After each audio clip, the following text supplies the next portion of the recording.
Coucou les gars, j'aime pas la luminosité. Coucou les gars, pour ceux qui ne me connaissent pas, moi c'est Denka, votre sororiste préférée. En fait, go.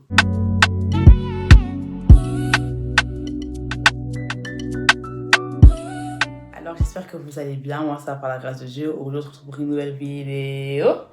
Et comme vous avez pu le voir sur le titre, aujourd'hui on va préparer notre année 2026 ensemble. Pourquoi ? Parce que j'estime que l'année 2026 ne commence pas en janvier, l'année 2026 c'est déjà maintenant. Donc si tu t'y prends en janvier, Mago, mon gars, t'es en retard. En fait. Avant d'entrer dans le vif du sujet, suivez-moi sur Instagram, sur TikTok, pour toujours rester connecté avec moi, voir ce que je fais au quotidien. Je partage beaucoup de choses sur mes stories, surtout Instagram. Donc franchement, allez vous abonner. Pas n'hésitez pas, non. Allez vous abonner, c'est très important. Abonnez-vous aussi à Real Talk, comme vous avez pu le voir dans la vidéo des 1K. Votre go se lance sur les podcasts. Un projet qui prend enfin vie. Je suis tellement heureuse de enfin le partager avec vous. 2026, les gars, ça a pété. Donc, bien évidemment, vous me verrez toujours comme ça, en face cam, en train de vous parler. Mais j'avais un peu changé ma DA de vidéo youtubeur, de vous préparer à ce qui est arrivé pour du coup en 2026. Les podcasts, vraiment hâte de commencer. Il y aura beaucoup de personnes qui y seront invitées. D'ailleurs aussi, j'ai reçu une demande de comment s'inscrire pour venir raconter son histoire. Je vais créer un lien où vous pourrez vous inscrire. Si vous avez des histoires à raconter, n'hésitez pas à vous inscrire via le lien, de m'envoyer un message en DM sur le compte Real Talk with DNK et ça sera une très belle aventure. J'ai hâte. Bon, commençons dans le vif du sujet. Alors, la raison pour laquelle je me suis dit je vais faire une vidéo par rapport à comment se préparer pour l'année qui arrive, c'est parce que souvent on néglige la préparation. Qu'est-ce que je veux dire par là ? Souvent, on s'y prend en janvier. On pense que l'année qui suit commence le 1er janvier 2026, alors que c'est totalement le contraire. Si l'année commençait réellement en janvier, l'ennemi ne se précipiterait pas à te faire mal terminer ton année. Je m'explique. Si on regarde bien, c'est toujours en fin d'année qu'il y a beaucoup de morts, il y a beaucoup de pertes, il y a beaucoup de choses qui se passent mal. C'est tout simplement parce que l'ennemi sait que on arrive vers la fin de l'année et la parole dit que mieux vaut la fin d'une chose que son commencement, d'accord ? L'ennemi sait qu'on arrive vers la fin, donc il faut déjà, premièrement, gâcher ta fin, mais aussi gâcher ton début. Parce que si tu regardes bien, étant donné que tu perds un proche, tu perds ton travail, tu rates tes études à la fin, tu commences avec un handicap, entre guillemets, pour l'année qui arrive. Mais si tu prends le temps de te préparer déjà, même dans la perte, même dans la chute, tu commenceras bien l'année qui suit. C'est pour ça que je trouve que c'est très important, des fois, de s'asseoir et de préparer son année en avance. L'année 2026 ne commencera pas en janvier, elle commence déjà maintenant. À toi maintenant de te prendre au sérieux, de prendre ton année qui arrive au sérieux et d'établir les bons points et les bonnes instructions afin de bien commencer ton année. Amen. Amen. Premier conseil de comment bien préparer son année. Fais un vision board. Franchement, point même d'exclamation. Fais un vision board. Et puis les vision boards, c'est pas que pour les filles. Même les garçons, faites des vision boards. Je vous jure, hein. Moi, ça fait 2 ans, je pense. On est en 2025, 2024, 2023. Non, ça fait 3 ans maintenant que je fais des vision boards. Et à chaque fois que j'en fais, je vous jure, quand je termine l'année et que je regarde mon vision board, ça peut limite me mettre les larmes aux yeux. Pourquoi ? Parce que tout ce que je mets sur ce vision board finit toujours par s'accomplir. Et c'est peut-être bête, hein, tu te dis que c'est juste coller des images et tout. Ce qui peut sembler très bête là, c'est très utile. Parce que tu te rendras compte que non seulement le vision board va te motiver, mais quand tu arriveras à la fin de l'année, tu te diras waouh. En fait, tu verras l'accomplissement de ton vision board et c'est trop beau à voir. Donc franchement, faites des vision boards. Et ce que je peux même rajouter à ce point-là, c'est rêver grand. Ne limitez pas votre vision board à votre personne, ne limitez pas votre vision board à vos finances, ne limitez pas votre vision board à vos incapacités. Rêvez grand. Rêvez grand. Franchement, que votre foi ne soit pas semblable à une graine. Que votre foi soit semblable à un arbre. Franchement, rêvez grand. Que votre vision board vraiment démontre la vie que vous désirez avoir. Moi, mon vision board de cette année, c'est vrai qu'il y a des images que je n'ai pas pu reproduire ou des choses que je n'ai pas pu atteindre, mais c'est vraiment par ma propre négligence, sinon vraiment, j'aurais pu les atteindre. Par exemple, les 1K, c'est un truc que j'avais mis sur mon vision board, mais la photo que j'ai faite avec le gâteau et tout, c'est un truc que j'avais mis, mais comment l'année a commencé et comment on arrive vers la fin, Parce que les 1K, je les ai eu là maintenant en décembre. Mais comment l'année commençait et tout, moi je disais, j'ai sur mon vision board, mais je vais pas les avoir, c'est trop difficile. Finalement, je les ai eus et j'ai reproduit la fameuse photo. Le fait de chanter à l'église, d'être modératrice, tout ça là, c'est des trucs que j'avais mis sur mon vision board. Et quand on a commencé l'année, bam, c'est le premier truc que j'ai eu, c'est ça. Donc j'ai pu reproduire les photos. Donc, franchement, rêvez grand. Rêvez grand et faites des vision boards. C'est super important afin de vous aligner avec les images que vous collez dessus. Deuxième point de comment bien préparer son année, laissez toute mauvaise habitude dans l'année précédente. Laissez ce qui doit rester en 2025 en 2025. Ne cherchez pas à entrer en 2026 avec des encombrements. Là, je poste la vidéo aujourd'hui. On est dimanche, le 21 décembre. Il vous reste exactement, laissez-moi compter, 10 jours. C'est ça, hein? Oui. 10 jours pour tout laisser. Anxiété, stress, dépression, ex-toxique, tout ça là, laissez ça cette année. Refusez d'entrer en 2026 avec ceux qui vous bloquent en 2025. Parce que ceux qui vous bloquent maintenant vous bloquera aussi plus tard. La parole décrète déclare, venez à moi tout ce qui est fatigué et chargé et je vous donnerai du repos. Parce que mon joug à moi est léger à porter. Acceptez en 2026 de porter le joug de Christ. Laissez votre joug à vous, laissez votre lourdeur à vous, laissez toutes ces choses qui vous empêchent d'avancer ici, au pied du maître, en 2025. Que lorsqu'il y aura la nuit de la traversée, pour ceux qui iront à l'église, même ceux qui allaient à l'église, même pas pour non, aller à l'église, pour ceux qui iront à la nuit de la traversée, dites, en fait, allez-y avec un cœur léger, déposez tout au pied du maître, vraiment vous dire que je commence vraiment l'année 2026 avec une nouvelle ère. Laissez toute mauvaise habitude, toute personne toxique, toute personne qui n'entre pas dans votre environnement, laissez ça en 2025. It's very important. Troisième point, faites une rétrospection de votre personne. Vraiment, upgrade yourself. Ouais, je vais dire ça comme ça. Upgrade yourself. Pourquoi est-ce que je dis ça? Moi, quand je suis rentrée en année 2024, c'est vrai que nous, à l'église, c'était l'année de la gloire. Et franchement, hein, j'ai vraiment vécu la gloire. Pour vous dire la vérité, j'ai vécu la gloire dans tous les aspects de ma vie. Réseaux sociaux, ecclésiastiques, ministère. Sauf l'école, c'est vrai que l'école, j'ai pas vraiment vu la gloire. Mais ça, c'est ma faute. C'est ma faute parce que voilà, faute de choix et tout. Mais à part ça, dans tous les domaines de ma vie, même dans les finances, j'ai vraiment vu la gloire de Dieu se manifester. Mais c'est aussi parce que j'ai décidé de upgrade myself. Moi, à chaque fois que j'atteins un certain âge, ou que...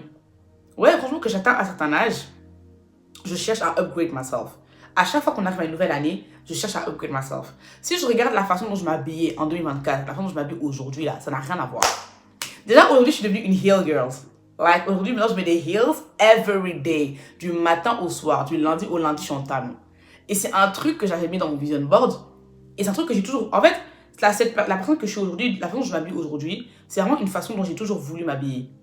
Vraiment, dress like you want to be addressed. C'est vraiment cette phrase que j'avais dans ma tête. Je vais vraiment m'habiller comme je veux qu'on m'adresse. Vraiment classy girl, clean girl, etc. Tout ça. Pas trop de chichi et tout. Petit talon, petite veste, petit pantalon. C'était grave ma DA. C'était ma DA. Et quand j'ai atteint mes 21 ans, j'ai upgrade myself. Dès qu'on a atteint les 25, là, moi là, commence à m'habiller un peu classique. Dès qu'on arrive en été, je pense. Ouais, c'est vraiment en été que j'ai vraiment upgrade myself. Et dès que j'ai passé les caps de 21 ans, bam, j'ai upgrade myself. Moi, ça, j'ai mis un boubou. Moi, Damaris mettre un boubou alors que j'étais madame sexy, madame mini, madame près du corps. Mettre un boubou, moi. C'était improbable. C'était improbable. Mais j'ai décidé de upgrade myself. Pourquoi? Parce que au plus tu avances dans le temps, au plus tu avances dans les années, au plus tu grandis aussi avec l'âge, tu peux pas avoir la même vision de ta personne de quand tu avais peut-être 18 ans. Tu peux pas avoir la même vision de ta personne de quand tu avais peut-être 19 ans. Non, upgrade yourself. S'il n'y a pas de upgrade, c'est qu'il y a un problème, tu stagnes. Refuse de stagner. So, avant d'entrer en 2026, upgrade yourself. Parce que moi, j'ai dit, l'année 2026, elle a déjà commencé. Il y en a, ils sont en retard. Faut avoir de l'avance. L'année 2026, elle a déjà commencé. Donc, upgrade yourself. Upgrade yourself. Cherche à changer le DA. Si tu te dis que ta DA, là, maintenant, ça te convient, pas de problème. Mais si tu vois que la DA que tu as maintenant ne te convient pas et que tu peux faire toujours mieux, upgrade yourself. Change ta garde-robe. Change ta façon de te maquiller, change ta façon de te coiffer, de parler. Upgrade yourself. Super important. Quatrième point, et je pense que ça c'est l'un de mes points préférés, conservez votre intimité avec le Seigneur. Non seulement ça, mais conservez aussi le dépôt que vous avez reçu tout au long de l'année 2025. Il y a une phrase que j'aime beaucoup qui dit « C'est facile de monter, c'est facile de recevoir plus. » C'est facile, tu l'as dit, take it, receive. C'est facile de recevoir, mais c'est difficile de concevoir. C'est facile de monter au sommet, c'est facile de grimper. Mais la chose la plus difficile, c'est pas d'arriver au sommet, c'est de rester au sommet. C'est facile d'entrer en intimité, mais c'est difficile de rester en intimité. Et c'est souvent lorsqu'on arrive à la fin de l'année qu'on se dit que voilà, Seigneur, j'ai déjà fait beaucoup d'efforts, j'ai beaucoup prié, j'ai beaucoup jeûné, je me suis beaucoup consacré, j'ai beaucoup marché dans la sanctification. Là maintenant, j'ai besoin d'un relâchement. J'ai besoin de me relâcher, j'ai besoin de me mettre un peu en stand-by, j'ai déjà beaucoup fait. Laisse-moi te dire que c'est une mauvaise façon de penser et laisse-moi te dire aussi que tes efforts d'hier ne t'aideront pas pour aujourd'hui. Les prières que tu as faites hier étaient bien pour hier. Mais pour aujourd'hui, tu as besoin d'une nouvelle prière. Quand on regarde bien le souffle de vie que l'on a par exemple, ce n'est pas le souffle de vie d'hier qui te tient en vie aujourd'hui. Non, c'est le souffle de vie d'aujourd'hui qui te tient en vie aujourd'hui. C'est pareil pour la prière, pareil pour l'intimité. La prière que tu as faite hier ne peut pas t'aider pour aujourd'hui. Pourquoi? Parce que la prière, c'est comme la respiration pour l'âme, pour l'esprit. C'est le souffle de vie. Si tu ne respires pas, si tu te dis que voilà, hier j'ai respiré, donc aujourd'hui je ne vais pas respirer parce que la respiration d'hier va m'aider aujourd'hui, tu vas mourir. C'est pareil pour la prière. Si tu te dis que voilà, l'intimité que j'avais hier va m'aider pour aujourd'hui, la prière que j'ai faite hier va m'aider pour aujourd'hui, donc aujourd'hui je ne prie pas. Et ça, comment faire? Dans un premier temps, demande vraiment à Dieu de t'aider, de te donner la force et le courage nécessaires de continuer à aller jusqu'au bout. Parce que c'est vrai que j'ai dit que voilà, on est déjà en 2026, mais il reste encore quand même 11 jours en 2025. Et en ces 11 jours, ne permet pas à ce que le relâchement spirituel, même physique, puisse te prendre. Ne permet pas à ce que la fatigue puisse... Ne permet pas que l'ambiance, que l'engouement autour de la fin de l'année te prenne. L'ennemi est très, très intelligent. Il est rusé. Pardon. Il est rusé. Il est très rusé. Vous allez voir, hein, durant toute l'année, il ne va pas t'embêter. Enfin, il va un peu t'embêter, mais dès qu'on arrive à la fin, il va beaucoup plus t'embêter. Pourquoi? Parce que c'est que la fin, en fait, la fin de l'année définit beaucoup de choses. Ça définit vraiment comment est-ce que tu vas commencer ton année 2025. Yeah! Parce qu'on dit mieux vaut la fin de choses que son commencement. Donc la fin, là, ça définit beaucoup de choses. Et si tu permets à ce que l'ennemi entre par la porte de la distraction, de l'indiscipline ou du fait de ne plus être intime parce que tu as déjà été intime tout le long de l'année, tu vas ouvrir des portes bêtement, l'ennemi va entrer, tu vas très mal commencer ton année. Pourquoi? Parce que tu n'as pas réussi à concevoir ce que Dieu t'a donné. Donc, quatrième point, conserve ton intimité avec le Seigneur. Conserve ce feu, ce dépôt que tu as reçu. Moi, durant toute cette année, hein, j'ai demandé tout le temps, je demandais du plus. Et croyez-moi vraiment que Dieu aussi m'a demandé plus. Parce que j'aime souvent dire qu'on demande à Dieu d'être des éternels insatisfaits, mais quand tu es aux yeux de Dieu, tu es représenté comme une éternelle insatisfaite ou un éternel insatisfait. Sache que Dieu aussi sera éternellement insatisfait de ce que tu fais. Il va tout le temps te demander plus. Moïse avait déjà vu la gloire de Dieu, mais il a dit, Seigneur, je veux voir ta gloire. Pourtant, Dieu lui avait déjà démontré sa gloire. Donc Moïse s'est dit, la gloire que je vois là, c'est bien, hein, mais je veux encore plus. Dieu a dit, ok, il a encore vu la gloire de Dieu. Mais on voit la vie de Moïse, comment elle a été combattue, comment c'était difficile. C'est pareil pour nous les assoiffés, les éternels insatisfaits. Tu veux plus de Dieu? Dieu aussi sera éternellement... Il va aussi te demander plus de ta personne. Et c'est totalement normal. Et ça peut être épuisant. Ça peut être fatigant. Comme j'avais expliqué dans ma vidéo de dépression, tu peux être chrétien et être fatigué. C'est pas parce que tu es fatigué que tu n'es pas appelé. C'est pas parce que tu sens un épuisement que tu n'es pas appelé. C'est pas parce que tu as besoin de souffler que tu n'es pas appelé. Parce qu'il ne faut pas oublier qu'on est esprit, mais on est aussi chair. La parole le dit bien. La chair est faible et l'esprit est bien disposé. Donc, tu peux sentir un relâchement, tu peux ressentir une fatigue, c'est normal, c'est pas un péché. Mais ne permets pas à demeurer dans la fatigue. Parce que tu risques de perdre ce que tu as reçu. Donc, conserve ton intimité, conserve ton dépôt. C'est très, très, très, très, très important. 5e et dernier point. Je pense que j'ai dit l'autre point c'est mon préféré. Je pense que ce point c'est mon préféré.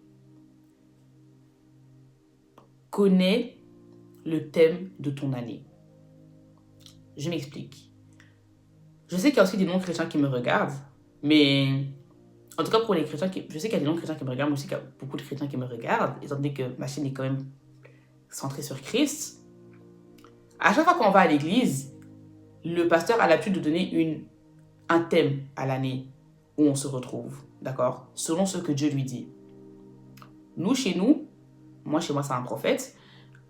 L'année dernière, c'était l'année de la moisson.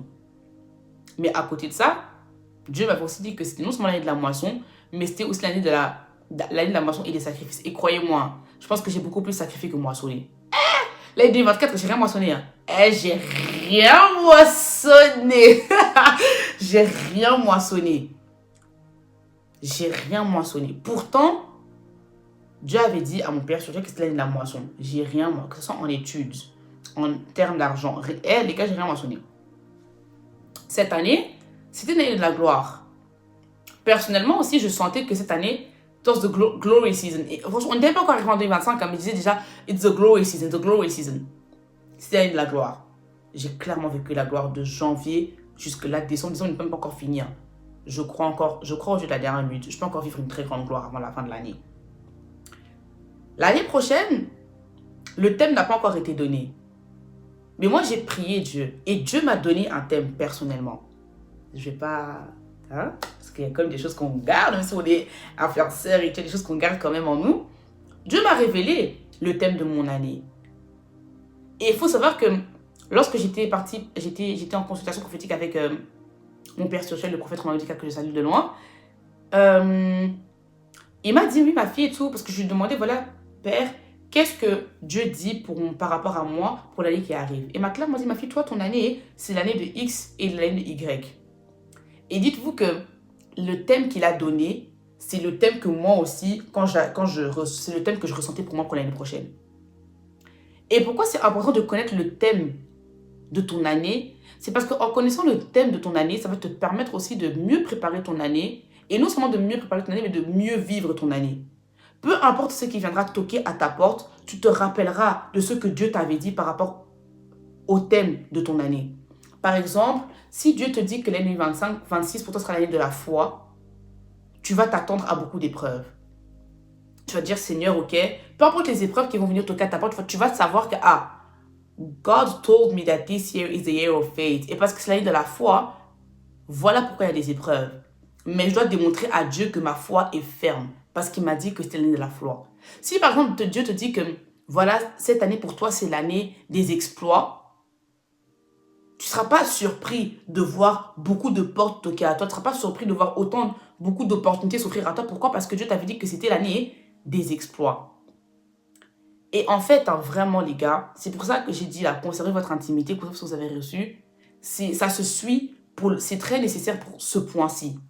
Si tu n'as pas d'intimité avec Dieu, si tu n'es pas son intime, tu ne pourras pas connaître les projets qu'il a pour toi. Parce qu'on dit que Christ, dans sa parole, il dit mes brebis entendent ma voix et elles m'écoutent. Une brebis connaît la voix de son berger. Mais la brebis connaît la voix de son berger parce que la brebis est intime de son berger. Si tu veux entendre la voix de Dieu en cette fin d'année par rapport à ton année 2026, il faut que tu cherches à être un intime de ton berger. Qui est ton berger? De qui entends-tu la voix? Parce que souvent on se plaint, non, moi j'entends pas Dieu et tout, Damaris. C'est pas qu'on n'entend pas, parce que Dieu parle. Et en plus, la parole dit Dieu parle d'une manière, tantôt d'une autre. C'est-à-dire que Dieu parle en tout temps, constamment. La parole dit encore, la nature nous enseigne. C'est-à-dire que même à travers de la nature, Dieu te parle. À travers de tes études, des cycles que tu peux vivre, toute situation dans ta vie, God speaks. Donc tu peux pas te dire que non, Dieu ne parle pas. Non, Dieu parle. Dieu parle. soit toi, tu n'y prêtes pas attention, ou soit tu ne reconnais pas sa voix parce que tu n'es pas réellement une brebis. Ou soit tu es une brebis, mais tu n'es pas forcément intime, donc tu n'entends pas sa voix ou tu ne reconnais pas sa voix. Pourtant, une brebis est censée reconnaître la voix de son berger. Donc en cette fin d'année, si tu veux connaître le thème qui a été attribué pour toi en 2026, mon frère, ma soeur, sois un intime. Mais ne sois pas juste un intime parce que tu veux savoir le thème que Dieu t'a donné. Ça ne fonctionne pas. Dieu connaît... Vous savez, hein, on peut mentir aux hommes, mais à Dieu, on peut pas mentir. Parce que Dieu ne regarde pas ce qui frappe aux yeux, Dieu regarde au cœur. Donc Dieu sonde les cœurs. Donc même si toi tu vas faire semblant, non Seigneur et tout, moi je viens te prier près ton intime, Dieu va dire, regardez-moi lui là, il prie parce qu'il veut seulement savoir qu'est-ce que je lui dis pour l'année prochaine. Dieu va pas te parler. Dieu c'est pas les hommes, hein. On ment les hommes, on ment pas Dieu, parce que Dieu sonde les cœurs. Donc, pour l'année, franchement, pour connaître ton thème, hein, sois un intime et parle avec Dieu. Et même s'il ne te répond pas demain, ni après-demain, ni même dans une semaine, crois-moi que Dieu parle. Prête. En fait, franchement, en cette fin d'année, sois attentif à ce que Dieu te dit. Ça se trouve que Dieu t'a déjà révélé ton thème, mais tellement que tu es olé, ambiance, tu n'as pas prêté attention à ce que Dieu te disait. En cette fin d'année, prête attention à ce que Dieu te dit. Sois attentif, sois intime et prête vraiment attention à sa voix. C'est très important. Parce que sans ça, tu ne pourras pas vivre une bonne année et tu ne pourras pas bien commencer ton année 2026. Amen. Alors, c'est la fin de cette petite vidéo. J'espère qu'elle vous aura plu. Moi, ça m'a fait plaisir de la faire parce qu'en même temps, je vous parle, mais comme d'habitude, je me parle aussi, c'est très important. Parce que je suis la première spectatrice de mes vidéos. Et si ma vidéo ne me parle pas, ça ne va pas vous parler. Donc voilà, j'espère que ça vous a plu. Moi, ça m'a plu de la faire. N'hésitez pas à vous abonner, à partager, commenter, liker. Donnez peut-être d'autres conseils en commentaire aussi. Moi, je suis open à lire vos commentaires, à lire vos conseils aussi. On se retrouve alors la semaine prochaine pour le dernier vendredi de l'année, pour ma dernière vidéo de l'année. Je ferai le discours à la semaine prochaine. La semaine prochaine, je ferai le discours. Mais franchement, les gars, l'année 2026, là, je ne rigole pas. Je viens vraiment tout prendre et rien laisser. Ça va être une très bonne année, vraiment. Je vous prépare de bonnes choses. Vous ne serez pas déçus de m'avoir donné un cas. Vous ne serez pas déçus. Vraiment, je ne serai pas déçue. C'est tout pour moi. On se fait de gros bisous et on se voit la semaine prochaine. Que Dieu vous bénisse.